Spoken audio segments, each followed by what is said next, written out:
हर हर महादेव, जय बद्री विशाल। आप सभी सनातनी हिंदू भाइयों बहनों को मेरा सादर प्रणाम नमन। आज हम बात करेंगे गया, ब्रह्मकपाल, काशी, हरिद्वार आदि तीर्थ क्षेत्रों में तथा बद्रीनाथ धाम ब्रह्मकपाल में पिंडदान करने के बाद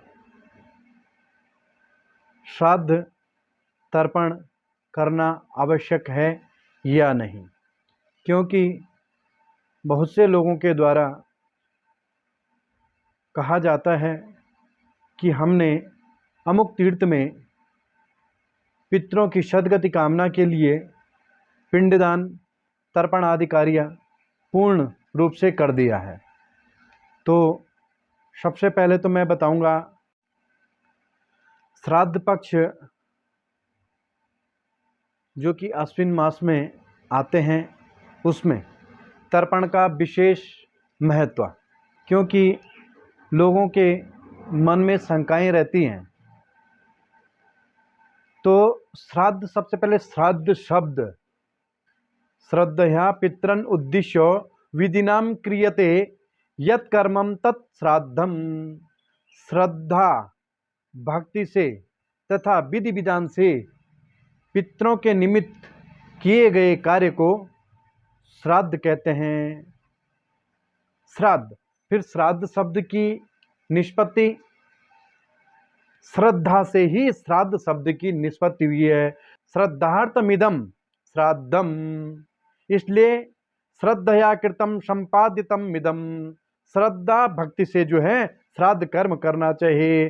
श्रद्धया दीयते यस्मात् तत्श्राद्धम, और श्रद्धा भक्ति से जो अन्न पितरों को अर्पण किया जाता है वही श्राद्ध कहलाता है।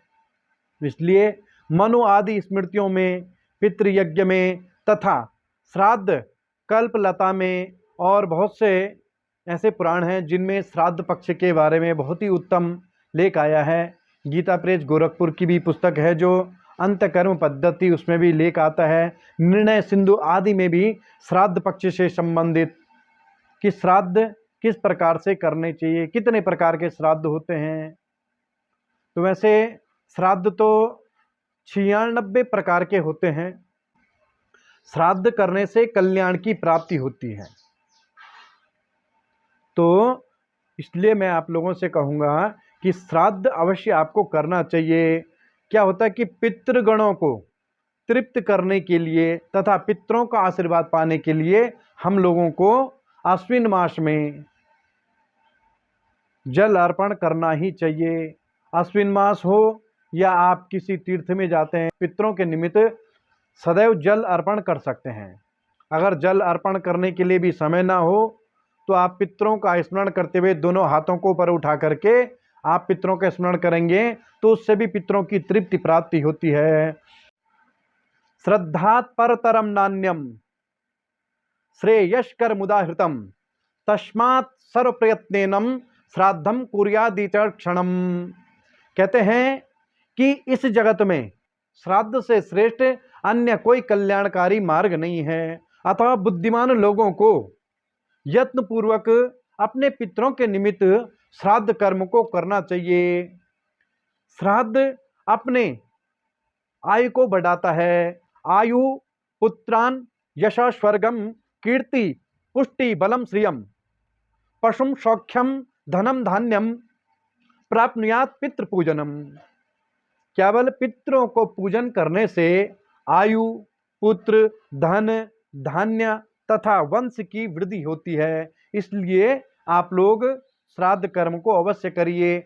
चाहे ब्रह्म कपाल या आदि जगह आपने गया पिंडदान या ब्रह्म कपाल में पिंडदान कर दिया हो, श्राद्ध की तर्पण की क्रिया लोप नहीं होनी चाहिए। आप लोगों को श्राद्ध कर्म करना चाहिए, यह शास्त्र बताता है।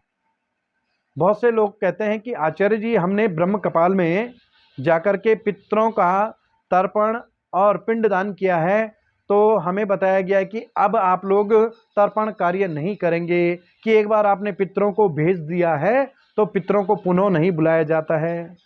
ऐसा नहीं है। देव कार्यादपि पूर्वे पितृ कार्य विशेषतः। देवताओं की ये पूजा से पहले पितरों का कार्य होना आवश्यक है। इसलिए पुराणों में आता है नित्य श्राद्ध, आपने देखा होगा। तो अगर एक बार आपने पितरों को भेज दिया है तो वो नित्य श्राद्ध कहाँ से आ गया? नित्य नैमित्तिकम काम्यम त्रिविधम श्राद्धम उच्यते। नित्य, नैमित्य और काम्य श्राद्ध के 3 भेद ये भी हैं। तो नित्य श्राद्ध भी होता है जो संध्या आदि पूजन में किया जाता है। तो इस प्रकार से श्राद्ध तर्पण होते ही रहते हैं, सिर्फ पिंडदान का विधान थोड़ा अलग हो जाएगा। तो श्राद्ध तर्पण को आप अवश्य करिए। आप अपने कुल पुरोहित जी को बुला करके अपने पितरों की जो मोक्ष तिथि है उस तिथि पर आप श्राद्ध तर्पण कार्य को करवाइएगा। फिर कि पितरों को भेज दिया तो पूजा पाठ आदि कार्य जैसे नवरात्रि पाठ होते हैं, विवाह कार्य होता है, सीमंतोन्नयन संस्कार होता है, चूड़ाकरण संस्कार होता है, विवाह संस्कार होता है, इन संस्कारों में भी श्राद्ध होता है। उसको हम क्या कहते हैं? नांदी श्राद्ध के नाम से वह प्रचलित है। बिना नांदी श्राद्ध के विवाह आदि संस्कार नहीं होते हैं। तो फिर कैसे आपको बताया गया कि एक बार पितरों को भेज दिया तो उनका तर्पण नहीं होगा, तर्पण कार्य होना ही चाहिए। फिर अगर आप लोग श्राद्ध नहीं करते हैं तो आपको बताना चाहूँगा कि पुराणों में वर्णन आता है श्राद्ध न करने वाले को किस प्रकार से अपने जीवन में कष्टों को भोगना पड़ता है। यह भी आप सुन लीजिए। श्राद्ध न करने वाले प्राणी को हर क्षण पग पग कष्ट मिलता रहता है। श्राद्धम न कुरुते मोहात तस्य रक्तम पिबन्ति ते, तस्य रक्तम पिबन्ति ते। जो लोग श्राद्ध तर्पण कार्य नहीं करते हैं अपने पितरों के निमित्त, जिन्होंने हमें जन्म दिया है, अगर हम उन पितरों के निमित्त श्राद्ध तर्पण कार्य नहीं करते हैं तो वह पितर क्या करते हैं? हमारा ही खून चूसने लगते हैं। उस परिवार में, उस वंश में कभी भी वंश वृद्धि नहीं होती है। वहाँ पे वंश वृद्धि रुकना ही शुरू हो जाती है, वंश आगे नहीं बढ़ता है। पितरस्तस्य शापम दत्त्वा परयान्ति च।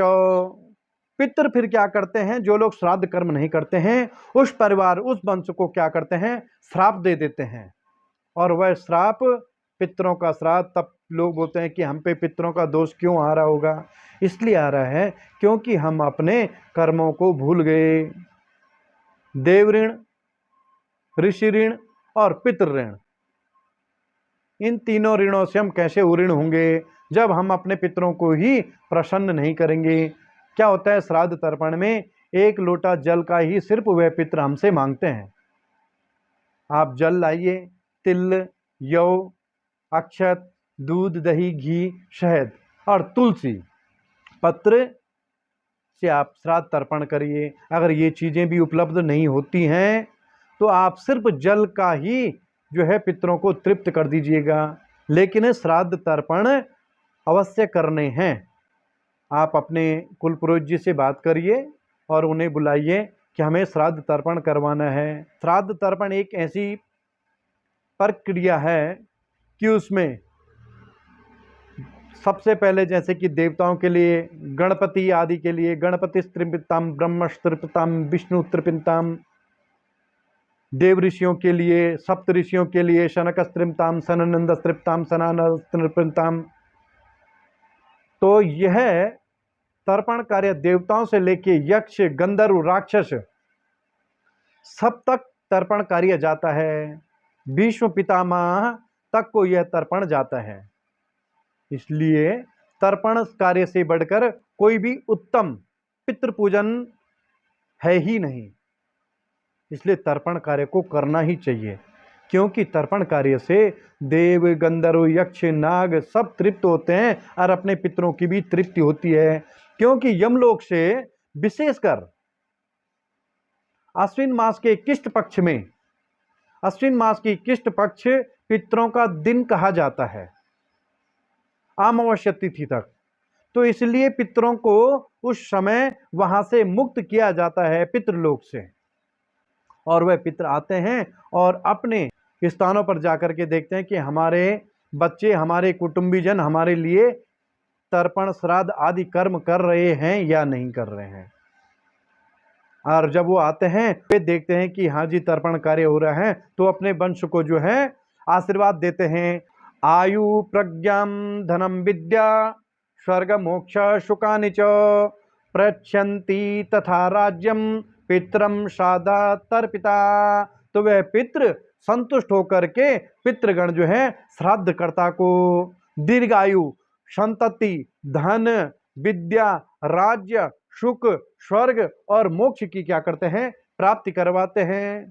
तो आप लोग श्राद्ध कर्म से विमुख न हो। फिर कहते हैं कि देवताओं की पूजा में और पितरों की पूजा में पितरो वाक्यम इच्छन्ति ही भावम इच्छन्ति देवता। पितृ क्या करते हैं, वाक्य और क्रिया को शुद्ध देख करके बहुत प्रसन्न होते हैं। पितृ वाक्य और क्रिया, पितृ कर्म में एक तो उच्चारण शुद्ध होना चाहिए और क्रिया भी शुद्ध होनी चाहिए।